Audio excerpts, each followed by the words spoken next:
நாம இப்ப சிங்காநல்லூர் தொகுதியில இருக்கோம். ஸ்ரீநிதி அவங்க நம்ம கூட வந்து தீவிர பரப்புரையில இருக்காங்க. அந்த பரப்புரையின் போதே நம்ம கூட வந்து அவங்களுடைய இந்த தொகுதிக்கான கோரிக்கைகளை எப்படி நிறைவேற்ற போறாங்க, சட்டமன்ற உறுப்பினர் ஆனா என்னென்னலாம் செய்வாங்க அப்படிங்கிறத நம்ம கூட பேச போறாங்க.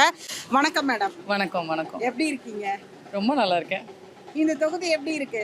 தொகுதி வந்து அனல் பறக்குது. முக்கியமான தொகுதி. நிறைய டெக்ஸ்டைல் யூனியன் அது இதுன்னு ஒரு பாரம்பரியமான தொகுதி. அதில் முதல் பெண் வேட்பாளராக மதசார்பற்ற முற்போக்கு கூட்டணியில் வந்து அறிவிச்சிருக்காங்க. அதுவே ஒரு பெருமை மிக்க விஷயம்தான். அதாவது இந்த தொகுதியை பொறுத்த வரைக்கும் திமுக 4 முறை, அதிமுக 4 முறை, 2 முறை வந்து கம்யூனிஸ்ட் கட்சிகள் வந்து வெற்றி பெற்றிருக்கிறாங்க. இந்த வரலாறை பார்க்கும் பொழுது காங்கிரஸ் புதியதாக இந்த கட்சிக்குள்ள கால் ஊன்றீங்க. அது ஒரு பெண் வேட்பாளராக நீங்க களம் இறங்குறீங்க. எப்படி இருக்கு அந்த அனுபவம்? அந்த இதை எப்படி மக்கள் எப்படி ரிசீவ் பண்றாங்கன்னு சொல்லுங்க. மதசார்பற்ற முற்போக்கு கூட்டணியில் வந்து பார்த்திங்கன்னா பெண்களுக்கு அதிக முக்கியத்துவம் கொடுக்குறாங்க. அதில் வந்து குறிப்பாக வந்து பார்த்திங்கன்னா நம்ம பெண்களுக்கு ஏராளமான திட்டங்கள் வந்து ஆல்ரெடி நம்ம பண்ணியிருக்கோம். இப்போ அது வந்து அந்த 1000 ரூபாய் உரிமை தொகை வந்து பார்த்திங்கன்னா இந்த தேர்தலில் நாங்கள் அறிக்கையிலே கொடுத்துருக்கோம். 2000 ரூபாயாக நாங்கள் இன்க்ரீஸ் பண்ணி கொடுத்துருக்கோம். பெண்களுக்கு இங்கே வந்து இலவச பேருந்தாகட்டும், மகளிரை பொறுத்து தான் நம்ம எல்லா செயல் திட்டங்களையும் கொடுத்துருக்கோம். அதனால் மகளிர்கிட்ட வந்து ரொம்ப வரவேற்பு இருக்குது. ஏன்னா பெண்கள் வந்து ஒரு பொது தளத்தில் அரசியலில் வர்றது வந்து ரொம்ப சிரமம். அது ஒரு முக்கியமான தொகுதி. ஆனால் அது ஏன் என்னை சூஸ் பண்ணாங்கன்னா, மெயினாக வந்து நான் இளைஞர் காங்கிரஸில் பணியாற்றிட்டு இருந்த ஒரு இளம் வேட்பாளராக இருக்கேன். இது ஒரு பெரிய தொகுதிங்க. நம்மளுக்கு வந்து ஆல்மோஸ்ட் 2,66,000 ஓட்ஸ் இருக்குங்க. அப்போ எல்லா வாக்காளரையும் நீங்கள் போய் சந்திக்கணும். இந்த டெமோகிராஃபிக்ஸு டோப்போகிராஃபியே ரொம்ப வைடாக இருக்கிறதுனால ஒரு யங்ஸ்டரை போடணும். அப்புறம் கொஞ்சம் படித்து இந்த மக்கள் நலன் சார்ந்தவங்களை போடணும். ஏன்னா இந்த சிங்காநல்லூருக்கான கோரிக்கைகள் நிறைய இருக்குது. கோயம்புத்தூரை பொறுத்த வரைக்கும் பார்த்தீங்கன்னா மேக்ஸிமம் பள்ளிக்கு செல்லும் பெண்கள் தான். அவங்களோட கோரிக்கைகளுக்கு ஒரு வாய்ஸ் வேணும், சட்டமன்றத்தில் ஒரு வாய்ஸ் வேணும்னு அப்படி நினைக்கிறாங்க. போகிற இடத்துல எல்லாம் ஐயோ எளிமையான பொண்ணை போட்டிருக்காங்க, நம்மள ஒருத்தியை போட்டிருக்காங்க, என் சகோதரி மாதிரி ஒருத்தவங்களை போட்டிருக்காங்கிறது வரவேற்பு பயங்கரமாக இருக்குங்க. அதே நேரத்தில் இப்போ நீங்கள் சொன்ன மாதிரி நீங்கள் ஒரு யங் இன்ஜினியரிங் கிராஜுவேட். நீங்கள் இப்போ வந்து ஒரு இன்ஜினியரிங் டு பாலிடிக்ஸ் இந்த சுவிட்ச் ஓவர் எப்படி நடந்துச்சு? உங்களோட இன்ட்ரெஸ்ட் எங்கேருந்து வந்தது? இப்போ காலத்தில் அது வந்து உங்களுக்கு என்ன மாதிரியாக ரிஃப்ளெக்ட் ஆகுது? சிறு வயதிலிருந்தே எனக்கு வந்து அரசியலை தாண்டி பொது வாழ்வில் வந்து எனக்கு ஈடுபாடு ரொம்ப அதிகம். இப்போ எங்கள் குடும்பம் வந்து மருத்துவ குடும்பம். இங்கே பூமா மருத்துவமனைன்னு சொல்லிட்டு நாங்கள் வந்து பல்வேறு குழந்தைகள் நல மருத்துவ வசதிகள் வந்து நாங்கள் எல்லா மக்களுக்கும் பண்ணிட்டு தான் இருந்தோம். ஸோ பொது வாழ்வுக்கு நானும் எங்கள் குடும்பமும் புதுசு கிடையாது. மக்கள் சேவையில் தான் ஈடுபட்டுட்டு இருந்தோம். அரசியலுங்கிறது வந்து மருத்துவம் மட்டும் அல்லாது இன்னும் அது வந்து ஒரு வைடர் பிளேன், நம்மளுக்கு எல்லாத்தையும் ரீச் அவுட் பண்ணுறதுக்கு அப்படிங்கிறது தான். அதாவது காங்கிரஸ் உடைய தலைமை வந்து உங்களை தேர்வு செய்ததற்கான காரணம், ஏன்னா சிங்காநல்லூர் தொகுதியிலே நிறைய மூத்த காங்கிரஸ் முன்னோடிகள் இருப்பாங்க. ஒரு யங் கேண்டிடேட், விமன் கேண்டிடேட், அது நீங்க வந்து நேஷனல் செக்ரட்டரியா ஒர்க் பண்ணியிருக்கிறீங்க. உங்களை தேர்வு செய்ததற்கான காரணம் என்ன? அதுக்கு எவ்வளவு ப்ராமிசிங்கா இருப்பீங்க? இல்லை, மூத்த நிர்வாகிகள் அனைவரும் சப்போர்ட்டுங்க. இப்போ வந்து 21 கவுன்சிலர்ஸ் இருக்காங்க. அந்த 21 கவுன்சிலர்ஸும் என்னோட வார்டாக வராங்க. அதை தவிர வந்து பார்த்திங்கன்னா இங்கே முன்னாள் சட்டமன்ற உறுப்பினரான கார்த்தி அவர்கள் தொடர்ந்து எங்கூட பயணம் பண்ணுறாங்க. அவங்களுடைய மனைவி வந்து கிழக்கு மண்டல தலைவர், அவரும் டெய்லி பயணம் பண்ணுறாங்க. அதே மாதிரி முன்னாள் எம்எல்ஏ சின்னசாமி அவர்கள் எங்கூட பயணம் பண்ணுறாங்க. இந்திய தேசிய காங்கிரஸை பொறுத்த வரைக்கும் ஐஎன்டியூசி ஆகட்டும், ஹெச்எம்எஸ் ஆகட்டும், அங்கே இருக்கக்கூடிய முக்கிய தலைவர்கள் வந்து தினமும் என் கூட பயணம் சொல்லிடுறாங்க. இதில் வந்து I will fail in my duties if I don't tell the other people. ஏன்னா இங்கே வந்து இருக்கக்கூடிய 2 கம்யூனிஸ்ட் தோழர்களும் நம்ம கூட தான் இருக்காங்க, சிபிஐ சிபிஎம். அவங்களுடைய சப்போர்ட் இஸ் எக்ஸ்ட்ராடினரி. அதே போல் நம்ம தேமுதிகவாகட்டும் மதிமுகவாகட்டும், நான் ஒன்று சொல்லி ஒன்று சொல்லலைன்னா சங்கடம், எல்லா கட்சிகளும் 23 கூட்டணி கட்சிகளும் அதன் தலைவர்களும், சொல்லப்போனால் என்னுடைய வயசு அவங்க அனுபவம், ஆனால் எனக்கு அவங்க எல்லாருமே ஹாப்பி. ஒரு சின்ன பொண்ணை போட்டிருக்காங்க, யங்ஸ்டரை போட்டிருக்காங்க அப்படின்னு சொல்லி என்னை நல்லா க்ரூம் பண்ணி எவ்ரிடே அவங்க கூட தான் நான் பயணம் பண்ணுறேன். என்கிட்ட இருக்கிற அட்வான்டேஜையும் அவங்க கிட்ட இருக்கிற அட்வான்டேஜையும் மிங்கிள் பண்ணி நாங்கள் மக்கள் சேவையில் முழுசாக ஈடுபடுறோம்.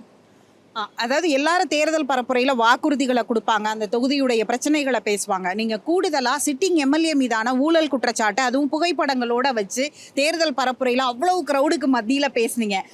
அது எப்படியான ஒன்றாக பார்க்கணும்? அந்த குற்றச்சாட்டு எப்படியான ஒன்று?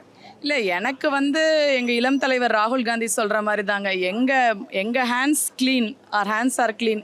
நாங்கள் அரசியலை வைத்து ஒரு பிழைப்பு நடத்தணும்னோ அரசியலை வச்சு சம்பாதிக்கணும்னோ வரல. நான் சொன்ன மாதிரி முன்னாடியே நாங்கள் வந்து ஒரு மக்களுக்கான மருத்துவமனை நடத்தி பொது சேவை தான் பண்ணிட்டு இருந்தோம். இது ஒரு வைடர் கேமுங்கிறதுனால இது வந்திருக்கோம்.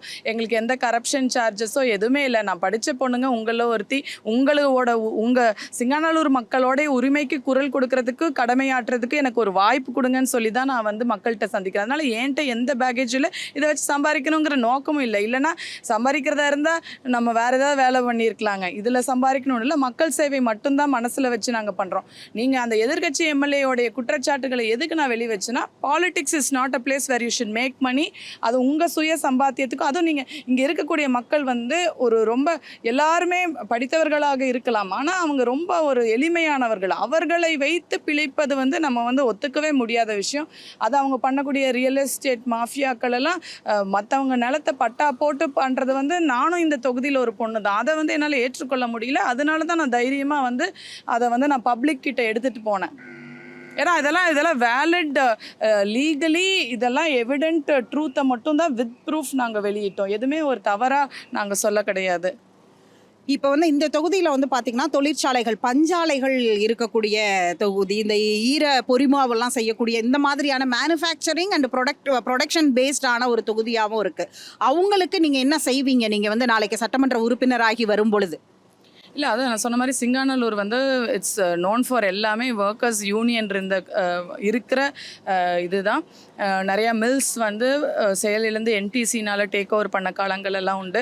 பட் இப்போ இருக்கிற யூனியன் என்னென்னா எல்லாருமே சப்போர்ட்டிவ் தான். அது காங்கிரஸோடைய டெக்ஸ்டைல் யூனியன்ஸ் இருக்கலாம், இல்லை வந்து நம்ம கம்யூனிஸ்ட் அவங்களோட யூனியன், அவங்களுக்குன்னு தனியாக நாங்கள் வந்து தேர்தல் அறிக்கை போட்டு நாங்கள் வரும்பொழுது அவங்களுடைய நலனை கருதி அந்த ஒர்க்கர்ஸோட ஃபேமிலியை வந்து எப்படி ப்ரொடெக்ட் பண்ணுவோங்கிறது. அண்ட் அவங்க நம்மளுக்கு தான் சப்போர்ட். ஏன்னா அவங்களுக்கு தெரியும், நம்ம முன்னாடியும் புரட்சி நடக்கும்போது நம்ம அவங்க கூட தான் இருந்திருக்கோம், இப்போவும் நம்ம அவங்க கூட தான் இருக்கிறோங்கிறத வந்து நம்ம அவங்களுக்கு தெரியப்படுத்தி இருக்கோம். ரொம்ப சப்போர்ட்டிவாக இருக்காங்க. நீங்கள் இப்போ பேசும்போது சொன்னீங்க விமன் ரெப்ரசன்டேஷன் சட்டமன்ற தொகுதியில் குறைவாக இருக்குது. நமக்கு வந்து இப்போ வந்து பார்லிமெண்ட் இங்கே ஒரு தேர்தல் நடந்துட்டு இருக்கு.